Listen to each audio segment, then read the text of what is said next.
अरे भाई लो भाई आ गया फाइनली यार। हर हर गंगे का ट्रेलर रिलीज डेट आ गया। कब रिलीज होगा और कितने बजे रिलीज होगा ये मैं सारी बातें इस वीडियो में एक्सप्लेन करने वाला हूं, तो इसीलिए वीडियो को लास्ट तक देखिए और इसी तरह के लेटेस्ट वीडियो देखने के लिए चैनल को सब्सक्राइब कीजिए। तो चलिए वीडियो को स्टार्ट करते हैं। तो भाई साहब सबसे पहले मैं ये जान लीजिए, देखिए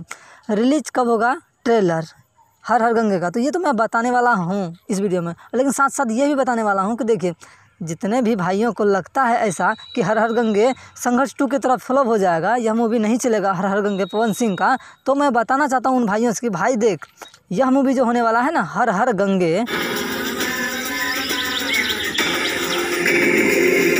लेकिन यार इसका ट्रेलर देखने के बाद इतना मज़ा आएगा ना आप लोग को, कहने का बात ही नहीं है। ठीक है, लेकिन उसका फर्स्ट लुक देखे थे ना, मोशन पोस्टर, हर हर गंगा का मोशन पोस्टर ही देख के हम लोग को भी समझ में आ गया इतना कि देखिए बाकी फिल्म से हटके है और स्क्रिप्ट भी जो है ना बाकी फिल्म से हटके है, और शायद यह फिल्म जो आने वाला है, लेकिन कितना पुराना मतलब स्क्रिप्ट दोहराया गया है, कितना पुराना मतलब कई सौ साल का पुराना मतलब कहानी बताएगा इस फिल्म में कि तब ना देखने में मज़ा आएगा यार। देखिए बाकी फिल्म तो देखते हैं हम लोग साउथ स्टाइल में, भोजपुरी स्टाइल में मार धार धमाका सब होता है, लेकिन यह फिल्म में जो है ना भाई कुछ अलग होने वाला है, कुछ खास होने वाला है यार, जिसको देख के जो है ना डरावना सा फील हो जाएगा शरीर में। माँ बाप को लेके साथ में यार इनको देख सकते हो यार, माँ बाप को लेके देख सकते हो यार फिल्म को। ठीक है, और लेकिन इससे पहले जान लीजिए कि देखिए हर हर गंगा का जो ट्रेलर है वो रिलीज होगा 28/4/2023, यही फाइनल रिलीज डेट है। और मैं बता दिया आप लोग को कि 28/4/2023 को आप लोग रेडी रहिए।